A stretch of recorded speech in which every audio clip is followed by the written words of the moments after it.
And greetings and welcome to the QCast. This is season 4, episode 55. And boy, do we have a doozy for you here in this off-season spectacular episode. I'm going to read to you folks the headline on the QCast homepage. It says the following.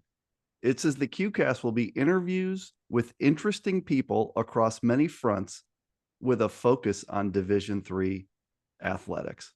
That is exactly what I'm delivering to the QCast fan today with my next guest, Mr. David Taylor, who's the president and CEO of the McLean County United Way.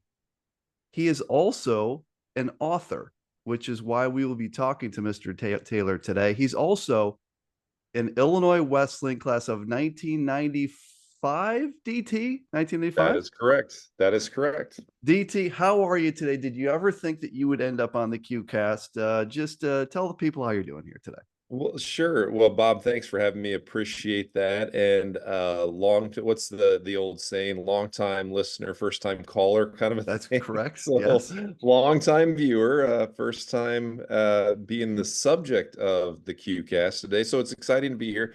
As you said, there is a little bit of a tie-in to Division III athletics, even, and I'll let you kind of go into that. Yeah, like the reason we could have DT on this show for many reasons. We could have him on to talk about the spectacular work that the McLean County United Way does, which he leads. We could have him on here to talk about his Division III athletic prowess. Today, we've got him on here to talk about the fact that this guy wrote a book, and I thought he was kidding when he first told me I was like, oh yeah, okay, you wrote a book, but he did write a book, and we're going to talk about that. But first, DT, since I do need to tie my worlds together here, I mean, we're Absolutely. talking about a standout basketball player at Ridgeview High School. Yeah, If I'm looking at a map of Bloomington Normal, mostly east, a little north, maybe between Cooksville and Anchor. Is that about correct. right? That's Colfax, absolutely Illinois. correct. Yes. Yes. Um, we're talking about a guy, folks, who was on the Illinois Wesleyan men's basketball roster for 2 years. I like to remember him as a fantastic JV player. I don't remember the stats. I look for the box scores. Sure. He also ran track for 3 years. He was a high hurdler of all things at 6'7". So DT, you have a great tie into the QCast here with your YD3 background. Talk a little bit about kind of athletics in your life, especially there at high school heading into college. Sure. Once upon a time, I had designs to maybe play at a D2 or smaller D1 school, and I got mono between my junior year in high school and my senior year in high school. Was actually hospitalized for 3 days, lost about 25 pounds in a week. And pretty much at that point, my options were going to be the Millikens, the Augustanas, the Carroll Colleges, and the Illinois Wesleyans of the world. And that was okay. Having grown up in McLean County, Illinois Wesleyan basketball was obviously one of the pinnacles. And so when I first started having conversations with Coach Bridges back in the fall of 1991, and realized when I made a campus visit that Wesleyan was going to be home for me. And so it just kind of accelerated from there. Next thing you know, I'm a freshman. I'm playing with a pretty impressive group of guys Very impressive. that were always competitive. Our freshman year, that varsity team lost one of their key starters in the first game of the season against Northwestern to an ACL injury. So a lot of people wrote off the Titans at that point. Well, they ended up going to the Sweet 16 down in Maryville, Tennessee, if I remember correctly, because I know Correct. I road trip down there with a few of my fellow Sigma Chi brothers to cheer the Titans on. And the next year, you basically had all five starters plus the sixth guy who had been the starter for 2 or 3 years before he tore his ACL. And it was one of those situations where as my sophomore year went on, and the difference between high school and college is that college, they're always recruiting a wide variety of people. And so when your Chris Simiches, your Brian Crabtrees are coming in after you, you have to have a little self-awareness and see the writing on the wall. And so I realized that my time in basketball was passing. I was fortunate enough that I had been asked by the track coach after basketball my freshman year because I had gone to state in the high hurdles as a senior at Ridgeview. And he's like, "Hey, we'd love to have you come out and try track." And so I did. I lettered my freshman and sophomore year. Kind of battled some injuries my junior year. And at that point, I kind of realized, I'm not going to make the 96 Olympic team in Atlanta. I've been in organized athletics since I was a third or fourth grader. It was like, I think I just want to enjoy my senior year at Illinois Wesleyan. So at that point, I'd hung up the proverbial basketball shoes and the track cleats and just went to being a student at that point. And had you not gotten mono, and had you end up at the Illini or Michigan No, State or something, you probably wouldn't have written this book, because your life would have no. taken this different path. Well, it Obviously, never you would would have have. ended up there, but I've joked with people, Bob, that I might have a ponytail and Birkenstocks because one of the teams that was recruiting me fairly heavily was Montana State in Bozeman, Oh, that would Montana, have been a good of all time. places, right outside of Yellowstone. So I'd probably, you're right, I might not be an author. I'd probably be a park ranger, manning some tower and fighting off grizzly bears with my ponytail and Birkenstocks. And the good thing is you got to keep playing basketball into your adult years. I would say you were a serviceable role player in the 3-on-3 circuit we call the Shirk Hoops League. I think you contributed. I think you played hard on occasion. There were some good moments for you in the Shirk Hoops League, and here we are today. Certainly not a golfer, correct? Like No, I've not a seen. golfer, but I would argue with you on the definition of serviceable. That's maybe why I've written a book and you haven't, So It's fair. That's how I remember your. I mean, it wasn't a sure, spectacular hoops game. It was at that sure. point, maybe the conditioning was a little off from what I It, remember. it would be up and down until the mid 2000s. Correct. Then And I then got we got serious then we again. got things back in order. But Right. in all seriousness, folks, has this ever happened to you? Your buddy is like having a beer with you. And he's like, I just wrote a book. And you're like, what do you mean you wrote a book? He goes, I Right. wrote a book, and it's coming out. This conversation took place last September, and the book In Too Deep. So the two is the number two. In Too Deep was published, I believe, DT in October. Does that say Correct. Yep. October 26, 2023? I believe it was published. And let me tell you this, folks. I'm not gonna get too deep into the book because I want you to read it, but it's an outstanding book. It's a great book. It really is. I want to get into how this came about. I'm fascinated by this and everything that went into this. But what I will say is, I travel a lot, DT. I fly a lot for work, etc. And I always end up reading these books I call page turners. So like the whole like Harry Bosch book series by Michael Conley. I've Right. literally read Right. every one of them. Lincoln Lawyer and all that. Yes, Absolutely. there's this book series about Gabriel Allen, who's an Israeli like spy dude. There's got to be 20 books. I've read them all. The Mitch Rapp series. Like I Correct. like these books that Vince are Flynn. these are moving, right?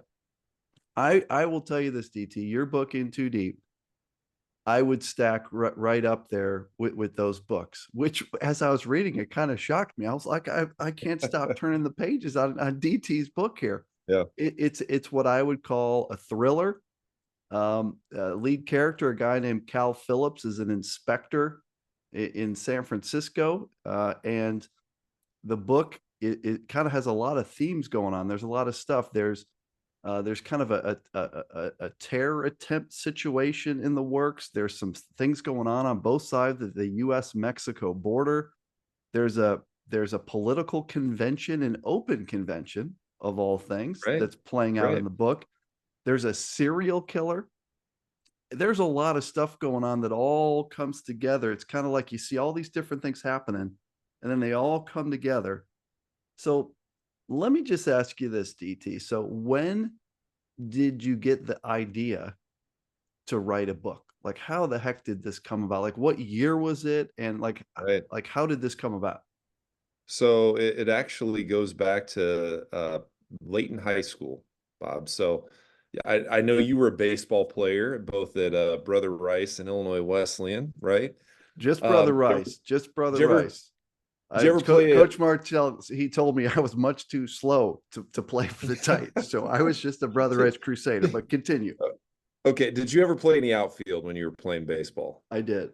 Okay, and sometimes, with pitching changes and with other stuff going on, sometimes you don't get necessarily a lot of action in the outfield at times. And so my mind would wander. So it actually started with a fascination with Tom Clancy books that I was reading as I was growing up in the 80s and John Grisham into the early 90s. And I was also a big fan of the what ifs, right? And so I'd sit there and my mind would start wandering. And what it originally started wandering on is what will be the second book, and it'll be actually a series of probably at least three, if not a few more, that's going to be entitled In For Trouble, with the four being the I see number what you four did as there. opposed to, Yeah, I yeah, got it. as opposed to the word. But I started thinking about the Kennedy assassination and kind of what that did and some of the what ifs about that. Like, was Oswald really the shooter? Was there somebody on the grassy knoll? And my mind started going down this path. And over the course of my college career, there would be some attempts to start writing. After college, I got serious for a little while, and I probably wrote, I would say, about 200 pages or so in the original In for Trouble book, which had that kind of focus on some of that shadowy CIA, the JFK stuff, some of that. And then, life gets in the way, right? I started at State Farm, which is, we obviously knew each other from back in our Wesleyan days, but, as you get into your career there and you start doing stuff, you get into that, and had some things going on in my personal life with relationships and whatnot, and pretty soon it's like the book's on the shelf for a while, haven't Right, right. haven't touched it. And then 9/11 happens, and I got a different idea, which ultimately became the debut, In Too Deep. And so I put In for Trouble kind of on a shelf, and I decided I'm going to go this different route, because for those of us who can remember, I mean, I remember exactly where I was when 9/11 happened. Sure. I was in a team meeting. And in fact, it might have been, if I'm not mistaken, it was a team meeting with your wife, Rosemary. I believe Bob, we that's were in true. a We were at team the meeting in Illinois commercial regional underwriting, office, right? and somebody said, that somebody hit the World Trade Center, and we just assumed, plane, Right. small plane Terrible got off accident. off base, and then all of a sudden it's like they come in again and they're like, no, somebody's hit the second tower, and that's when we knew everything kind of changed in America. And they brought out TVs into the atrium, and there was nonstop coverage. I was actually supposed to go to a Chicago Cubs game later that week with some agents that I worked with up in the Chicago area, and I'd already taken the time off work, and ultimately, obviously, this game was postponed. But I didn't, I went ahead and took the vacation because I already had a plan. And I sat there watching that coverage hour after hour after hour. There were so many fascinating things in those early accounts. And so from there, these ideas, these questions, these what ifs, like, what are the possibilities? Like, could they have stopped it? Could somebody have prevented Right. this? How does this happen? And then what happens in the aftermath of something like that? And that's where really the genesis of the character Cal Phillips really started to crystallize. And I kind of got this concept of, well, what if you were profoundly affected by that? What would be out of bounds for you to do? And what wouldn't be out of bounds for you to do? And then how do those decisions that you make alter your life in a way where somebody wants to take away that from you? And then when they've taken that away, now what? And so that's kind of where we find Inspector Phillips when the book opens up, is kind of it's kind of Right. reminded that or that Stephen Covey quote where he talks about begin with the end in mind. So the prologue of In Too Deep is kind of starting near the end, right? Right. And you kind of get this sense of this is a man on the run, not to quote Paul McCartney, but it's kind of what's going on with this guy, and why is he being chased? And then you start to delve in a little bit more into his past. So that's kind of the story arc, if you will, of how this kind of came about. And so over the 20 late 2000s, I got married, had a kid, got put on the shelf for a while again because life gets in the way when you're raising a daughter. And then my MacBook crashed at one point, so I lost 250 or 300 pages of In Too Deep just completely because I wasn't expecting the MacBook to crash, Jeez. so I hadn't backed up stuff in a while on Save often, DT. OneDrive. Save So often. right, and so now I Oh, upload to the cloud, I upload to Google, I do different things. So there's multiple versions saved at various times so that I don't have that happen again. And so we get to the pandemic. I'm approaching 50 years old. It's like I've got to get this thing done. And that's when things really started getting serious in 2022 and 2023 to the point where you have a lot of self-doubt. Is this something I can do? Is this thing going to be any good? Are people going to think this is totally ridiculous? Like your reaction, right? You're like, really? DT it's wrote a fair. book? Yeah, exactly. And so imagine that if Had you're you told thinking, me you read a book at the moment, I would have said you read a book. Good. right, That's great, right, man. right. But And then it turns so out you wrote it. right. And so I really started buckling down, and my goal was to try to get it done before 50. Well, that hit, but I was only a few months past the birthday, and I'm like, I've just got to put a stake in the ground. And so I ultimately, I'd researched how you get a book published for years, and it's kind of a crapshoot. But then Amazon comes along in the 2000s and Right. 2010s, and they create Kindle Direct Publishing. So as long as you're willing to do their steps, as long as you're willing to submit to their guidelines, you can publish it that way. And so that's ultimately what I did then. I put that stake in the ground, got an account set up, went through the editing process, did all that, and submitted my manuscript, and then just kind of held my breath, would everything get approved and acknowledged and accepted, and move on. And then once it had, it's like, oh my gosh, this is actually live. And so then it was just starting to share that story with people like yourself and other friends, and being like, yeah, this is coming, and this is actually the real deal. I've done this. And so I've started to get some feedback from people over the last 9 months or so that, damn, this is actually pretty good, DT. I was not expecting that. It This is a is really intriguing story. It's it page is turner. good. It's a So thriller. let me ask, I don't know anything about how the publishing business works, but I mean, this is as simple a route as you could go, right? This Amazon route. There, you don't have a ton of, if any, there's no like formal editing support. There's not a fancy publisher. There's not someone Right. marketing your book. You're not sitting in a Barnes and Noble in Alexandria, Virginia, signing copies of your book because Right. someone's paying you to do it.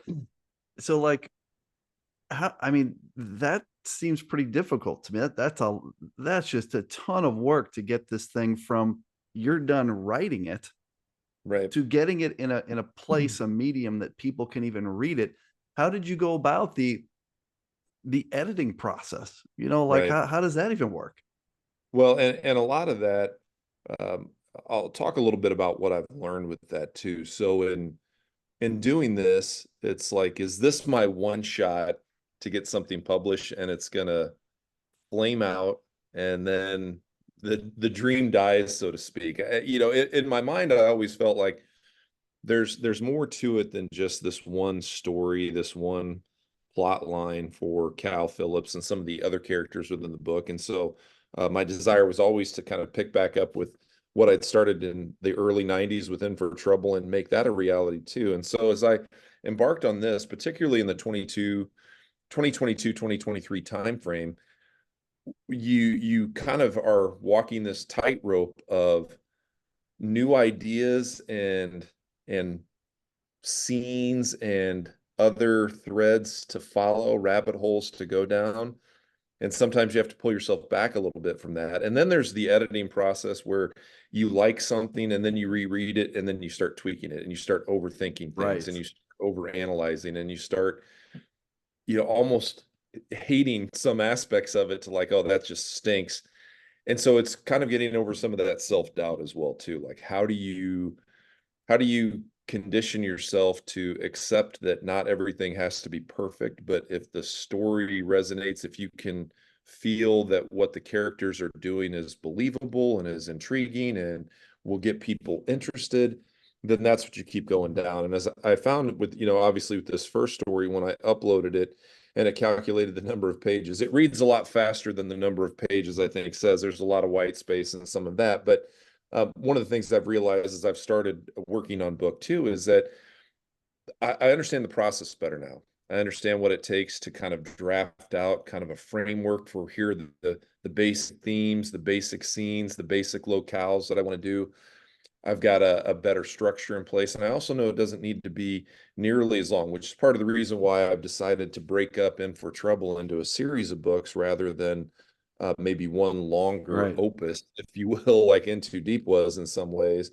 And I think that one, there's the confidence of, okay, I actually wrote this, edited it, published it, got it out there. It's sold, dozens of copies, which, for a no-name self-published author is something to be proud of. And now that I kind of understand how that process works, I feel a lot more confident going into this second and then ultimately third, fourth, and however many other books kind of spill out of this. And it's So a it, lot like the music business, DT, in that, like, 20 years ago, there was only one way to get music into the consumer's hands, and that right, was through this very formal process through record right, companies. And now anyone that creates a song in their bedroom or their garage can get their music out wherever they right, want to very easily for free, just like any random Yahoo that wants to do a podcast can have a podcast and talk to a guy he right, knows. But it really, this is the perfect example of that, DT. This book, right? Because you don't have a lot of fancy backing behind you here, but yet yep, you've got anyone in the world that wants to read this book can go to Amazon and download it and be reading it in 2 seconds, right? I mean, right. that's kind of the cool thing about this. Yeah, absolutely. And as I was researching, working on the writing, but also when you're first embarking on a journey like this, you start to think, okay, well, what happens when I finish it? What happens after that?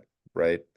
And in the 90s and 2000s, like you said, your route to get something like this out there was to submit samples to publishers and agents and that sort of thing and hope that it resonated with somebody. And that's really kind of a crapshoot. And it's really a high barrier to entry, right? Because if you don't catch somebody's eye, they get, from as I understood it at the time, thousands of submissions weekly. Sure. And somebody, probably a low-level staffer is just going through those quickly, and maybe a handful of those get elevated up the chain. And out of those thousands of submissions, maybe two or three actually make it through the clutter and the noise and get there.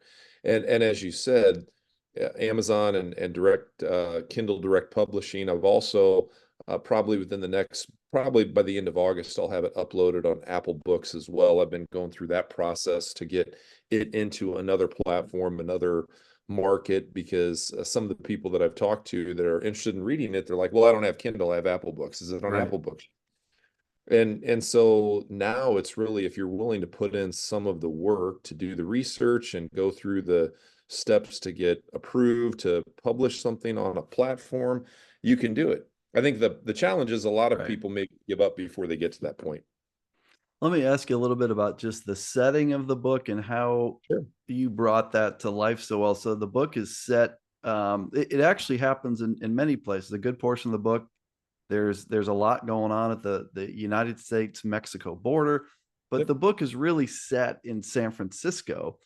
Right. And like any good fiction book, you did a great job of painting, a very clear picture of San Francisco in terms of like real locations and all of that stuff. And how did you go there? I wouldn't have been surprised if you set your book in Colfax and you're like, oh, they went over to the grain bin and then they went over to the, whatever stores over here. But like, Right. did you go to San Francisco, and how did you so crisply convey, like, in picture, San Francisco? Right. So that's been another game changer, right? When I started out on this process, you would have to probably travel there. I mean, until the mid to late 90s, there was no real internet, and then AOL started, and that was dial up, et cetera. But I have actually been to San Francisco. It's a marvelous place, and that's back in 2006, that's when I decided, I think this would be a great setting for a book because it's very compact. It's Sure. very memorable. There's just a lot of history and just recognizable parts of San Yeah. Francisco, I guess would be the best way to put it. And so that kind of started that thought process, and then from there, both my own personal experience 20 years ago, 18 years ago there, along with just travel books and travel websites and Google Maps and other things you can actually look on the street and kind of get a sense of as if you're there what that is, which is really a game changer too, because you can Right. immerse your reader into that setting or locale. And the balance always is, do you give them enough to where they can see it in their mind's eye without overloading them with Yeah. all of the details that are there? You want to just give them a brief taste so that they can picture it how they determine it. And if something catches their eye and they look it up and they realize, oh wait, that's a real location. That is really cool. I mean, how did they do that? It makes it feel more authentic. And so, as far as how that some of that also came about too, not just the setting, but also the plot line to it. I talked about those what if questions, like what if this didn't happen? And so it doesn't give away really anything substantive for the book, but it gives you a sense of kind of where my mind at least wants to take the reader and to ask these questions. Is there was a guy on the first plane, the one that struck the North Tower, the one that was driven or flown by Muhammad Atta, and he was actually, you talked about earlier in the intro, an Israeli military guy. Well, this was a guy who actually had been he was Right. Jewish. He's an American citizen, but he'd been in the Israeli Defense Forces. He'd been in some of the special ops stuff. And he had actually, the irony that's not lost on me is that he had actually founded a tech company, a startup. And part of what they did was allowed the internet to scale. So people commented on the fact that here's a guy who, if not for him, the 9/11 coverage probably wouldn't have blown up. No, bad choice of words, but probably would not have Right. gone viral as it did because the internet and all this stuff just made it massive and everybody was wanting to learn more about it. And I read about this guy reading the 9/11 Commission. Uh, it's a lengthy, it's not quite as lengthy as the Warren Commission stuff, but it's a lengthy book. And basically everything that they did, from interviews, from reconfiguring this, indicated that this guy stood up when Muhammad Atta got up. He was directly behind him and he stood up to intervene. And this was a guy who probably could have Right. intervened, but instead, the muscle hijackers, as they called them, were directly then behind Daniel Lewin, and they got up and either subdued or, according to reports from some of the flight attendants that had called in, most people say he's the first victim of 9/11 because he Right. was killed there. So you wonder, okay, so what if Muhammad Atta gets subdued and he doesn't crash that plane? Do the other pilots lose their nerve? And then so just life sometimes can turn on a dime like that. And so that kind of goes into the character's journey, Cal Phillips, in that he made a decision that morning that made his life turn on a dime. Right. And that's how he ultimately ends up taking a completely different path from what he planned to, as you learn kind of as towards the end of the book. But he then, through a series of twists and turns in his life, he ends up in San Francisco, kind of hiding out from his past, good and bad. And that's where sometimes you just learn you can't outrun that. And I got to also ask you about the use of music throughout the book. And this was the one part of the book that didn't surprise me, because every time I got to a new musical verse of some sort that you used a lot, you'd have printed some lyrics. Right. And I was never surprised by the songs that were being chosen there. So without getting into detail on Sure. which songs that you chose, because they all work into the book, how did you decide to weave in music to the book? Right. Well, I think that in our lives, sometimes you hear a song and it takes you back to a certain place, right? So I would guess right now, if there was a certain song, there's some song that maybe came on like the Jim Blossoms or the Bodines, that you and I would be transported instantly Absolutely. back to the the old Sigma Chi house in the, Yeah. April of Some 1993, rocket fuel or something some like that, some man. house party that we were having there, Yeah. So I think music plays a big part in everyone's life to some extent, some people more, some people less, but there are certain songs, lyrics, things that stick in your mind and then they remind you of something. And so I tried to weave in kind of that a way to disperse just the inner monologue and just the inner talking of the character by using song lyrics to kind of convey this is what he's feeling, this is what he's thinking, and they're usually very tied into what he's going through emotionally, mentally at that point in the story. And it's again a balance. I try not to overuse that at all. And I think there were about 7 or 8 songs, and they were Yep. just kind of sprinkled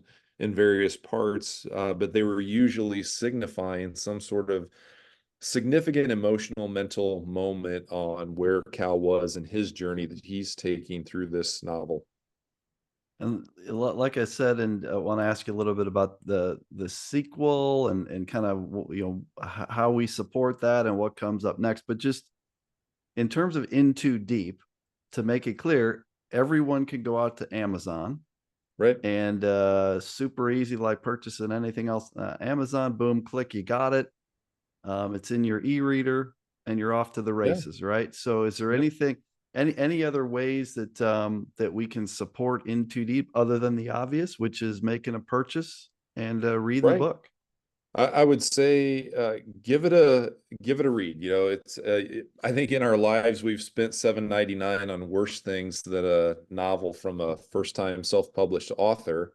I think that as you said, and I mentioned this to some people, some friends that know both of us. They know that you're not afraid to just point out the obvious, right? If a baby's ugly, you'll say the baby's ugly, kind of a thing. So the fact that you were like, wow. DT, I'm impressed. This is a good book. It's a page turner. I did not expect this, but I'm really excited about what this book is. So obviously, buying the book, reading it. I think if you just get to the end of the prologue, for example, and I think if that there's a bit of a stunner, a cliffhanger that's put there right at the end of the prologue that's meant to get the reader to be like, wait, what? And again, it's another one of those what if things because we're told sometimes a certain thing happened, but did it really happen exactly like we're being told, or is it filtered Right. through various channels so that we get a sanitized version of what actually went on? And so that's one way. Buy the book. If you've read it, if you purchased it, put a rating out there. As I understand it, Bob, a couple of key things help drive book sales too with the algorithm. The algorithm for Amazon likes books in a series, which that's part of the reason why I'm working diligently to try to hopefully by Labor Day get the sequel launched because then there'll be 2 books on Amazon that are Right. connected in series, and that's something that the algorithm likes and helps elevate that up in the search results. And then the other thing is if it's getting 4 and 5 star reviews and it's getting positive then comments in the customer comments as well. And I think right now there are 5 ratings out there. It's got about a 4.2 overall, several good comments out there. And so those are a couple of easy ways I think for people to help elevate In Too Deep. And the best thing I could say that describes how much I liked it is towards the end of, I'd say, like, I was taking a flight to Detroit and back is when I finished it. So, going to Detroit, I get close. Coming back from Detroit, I'm reading the book, and I was finishing it right as we were like starting to descend. And it's one of those things where I actually wasn't. Usually, you're like, come on, like we got to land and get to the gate, and I got to get to my car. I was like, well, I hope this takes about another 20 minutes because I want to finish the book. Like, it was, Right. things were happening at that point. So that was the moment that I ultimately said, wow, like that's what I would do if I was reading, a Grisham book or whatever. Like, I'm Right. reading one of those, was it Camino Island or like the follow up to that? I'm reading that now, and that's how I am with that. It's like I want to keep Right. reading it. Um, and then when when can we expect the next book? And you said it was called, sorry, In something for trouble. In for Trouble. That sounds Right. very foretelling. When can we expect that? My hope is to have it done by Labor Day. I've probably got about, I would say about 40% or so done now, but I've had a lot of that framework in place for what the plot lines are. The characters have already been established largely. There'll be a few new introductions from the first book, and there'll also be some holdovers that carry into book two and are a part of the story and are part of how that goes. Bob, you're actually in Dallas, correct? Correct. I'm looking outside at Dallas right now. Yes. Right. Yeah, and Dallas will play very prominently in Oh, book two. So nice. You just so could, we're aware, Dallas will play very prominently in book nice. two. And as you know, that's a place that I have been to, so I can speak to that a little bit. But the process now, like I said, I feel much more confident in how to go about doing it. Before there was this big Right. cloud that hangs over you, like, is this even going to work? Is this possible? Then what? I get it done. How does this work? And is it long enough? Is it too long? Is it too short? Well, I know now I can probably split up some of the book. And I think as you talked about as you were flying back from Detroit, how the last probably 100 pages of that book really accelerate. I mean, there is a lot It's of action. moving. Yeah. It's constantly We're going. at there's stuff going on at the hospital, and Right. there's There's stuff several going on at twists the and Giants turns. game, and Buster Right. Posey's in there. There's a lot Right. happening. Yeah. Right. That's based on an actual game too, by the way. So Well, that's the that's how I knew that it had taken some time to write it, because the players in that scene, Buster Posey's been retired for what, a couple of years, but right. there's the lineup that the Giants had on the field was Right. maybe 5 years old. So I was like, okay, I know when he was writing this Right. generally, right? Right. So Right. Yeah, question for you. it's based in 2016 is where it Yeah. goes. We'll bump up a couple of years here. We'll be into 2018 is the main setting here for In for Trouble. And then it'll keep accelerating until we're getting close to being right in the present time. Then you could get to like the pandemic, and it could be like In My House could be the name of the Right. book or something. Like I That could may write not a be as that may not be as exciting. So we may skip over that. yeah, It may that jump that to would not be I 2018 would and not read In something My else. House. Like Right. I ordered food and here it comes. And Right. our fellow Illinois Wesleyan alumnus TJ Newman has has written now her third novel is coming out, and they've been spectacular. Our dear alma mater had her do the commencement speech this Right. year in May. So TJ Newman came back.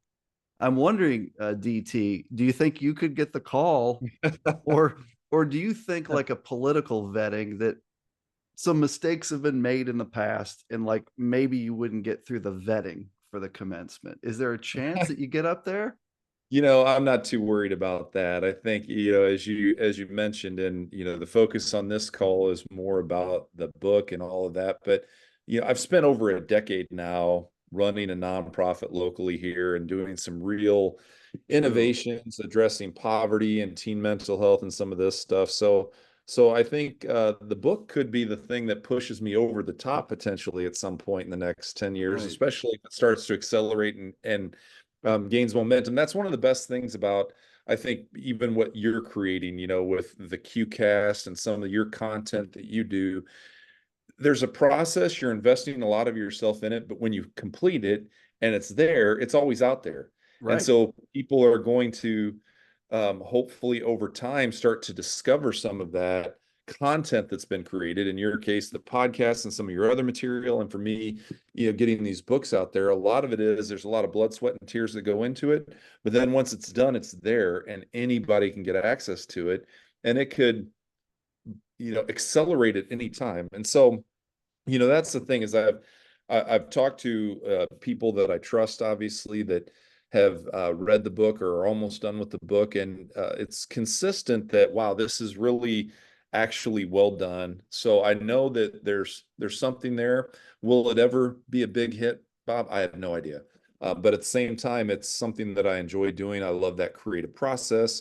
I think Cal Phillips is a really complex character with a lot more He's got a lot going on. he's got a lot going on. There's a lot of layers to peel, and A lot and of I tried baggage to there. I tried to do some things in the book to break through some of the maybe traditional stereotypes. It's not a book that's about left and right. It's not a book that's about Democrats or Republicans.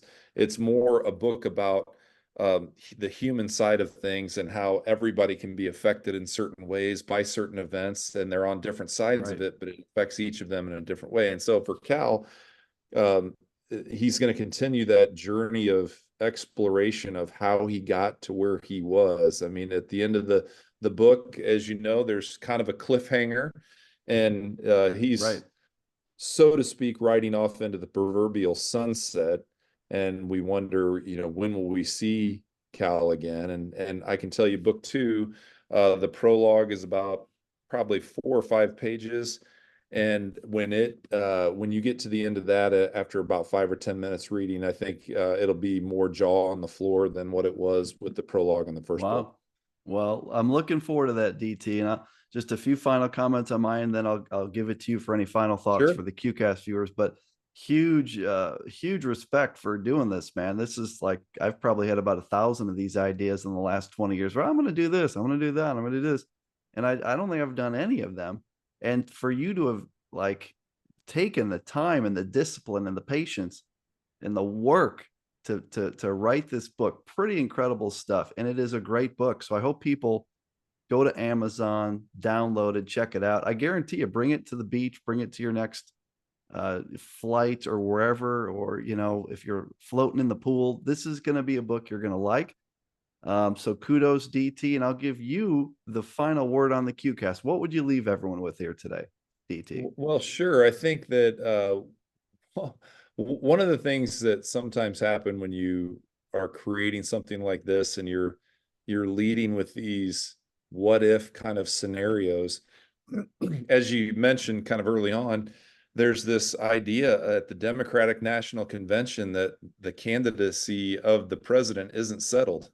So Right. considering that I published this in October of Yeah, I thought about 2023, that. and now we're at a point where, while it seems like it's still settled, there's still some political pundits that are suggesting that maybe it's not going to be Kamala. And so they've been talking about the last time that there was an open convention, or there was a contested convention like this. Do you know when it was, Bob, by Uh, chance? I do not.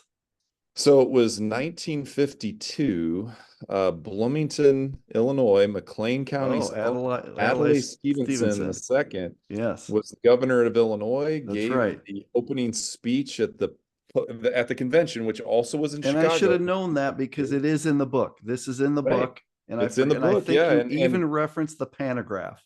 Correct? correct. Yes, Correct. and Yes. he gave the opening speech. People were impressed with that. There still wasn't a clear candidate. There was kind of a draft Adelaide movement that over several rounds of voting got there. And so it doesn't give anything away with the book, but at the same time, it's like when you let your mind kind of just explore and think of these, kind of almost outlandish scenarios. Sometimes those outlandish scenarios end up mimicking art, mimicking real life kind of a situation. And so that's what I enjoy about this process. And you're right, it does take a lot of discipline. There's a lot of moments of self-doubt, but you just kind of have to power through that. And you keep refining and writing. And I bet you, Bob, the book was 700 pages. Like I said, it reads much faster than that. I bet you there are 400 pages of just scraps that got Sure. rewritten, redone, and all that kind of thing. And as you refine that over time, that discipline, you get more focused. I think the writing becomes sharper. And like I said, with In For Trouble, which I'm hoping will be out in about a month or so, that one's going to pick up the baton from the cliffhanger that we had at the end of Right. Into, and explore that and see what happens next to Cal. I think it's an exciting um, story, not just, In Too Deep, not just In For Trouble, but just kind of where this man's life leads and this character's life leads, and how it ties into what's happening in today's world and some of the uncertainty and chaos. And it's a lot of fun. Well, I mean, if you create the right character, as Michael Connolly found out with Harry Bosch, and I mentioned Gabriel Allen, and we can mention a million others, right? Is that if you create Lee the right Child with character, Jack Reacher, people will come yeah, back and come back and come back. So, right. folks, that is David Taylor. And again, the tie here to the theme of this podcast is this is a guy that legendary coach Denny Bridges went and saw play games at Ridgeview. David Taylor was a Titan for 2 years. Cannot find the JV box scores. I'm going to say, average 6 points, 7 rebounds. That's he shot 52% from the field in the low post. And he's also, we talked about this at the beginning, but he's the president and CEO of the McLean County United Way. So this is not just like a random Yahoo that, I've been surprised that he wrote a book, but he actually has a super important job. But he has written a great book, and In Too Deep and In For Trouble will be out fairly soon. So DT, this has been awesome. This has been great. Good Thanks for luck having me to on, you. Bob. And when the next book comes out, let's do this again, my friend. Is that cool? That sounds great. Thanks, Appreciate DT. it.